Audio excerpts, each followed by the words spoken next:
এসেছেন? আমরা এসেছি বেলুড় থেকে।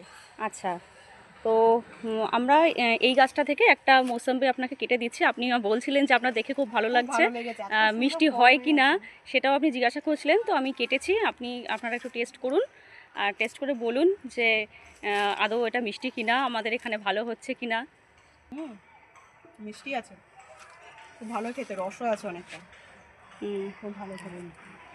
এটা কিন্তু খুব আহামরি ভালো খেতে একটা মুসম্বি না, এটা আপনাকে একটা না টবের মধ্যে ঠিক আছে, ঘরে যেটা আর এর থেকেও কিন্তু মিষ্টি মুসম্বি কিন্তু এখানে আছে, ঠিক আছে। সেগুলো ম্যাচুরিটির টাইম এখনো হয়নি, তো সেগুলো ওই জন্য দিচ্ছি না।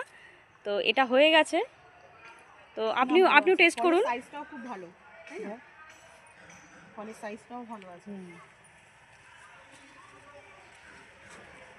প্রশ্নগত দারুণ, কোনো কথা হবে না, খুব সুন্দর। ঠিক আছে, তাহলে একটা ধারণা তৈরি হলো আপনাদের যে মৌসুমী লেবু কিন্তু আমাদের টবে দেখতেই পাচ্ছেন না, একটা ফলনও খুব ভালো, টবের মধ্যে রয়েছে। সাইজটাও কত বড় আছে, তাই যথেষ্ট বড় সাইজ। দেখুন, এটা বাজারে তো এরকম সাইজ খুব কমই পাওয়া যাবে। ঠিক আছে, আবার আসবেন আপনারা। অবশ্যই।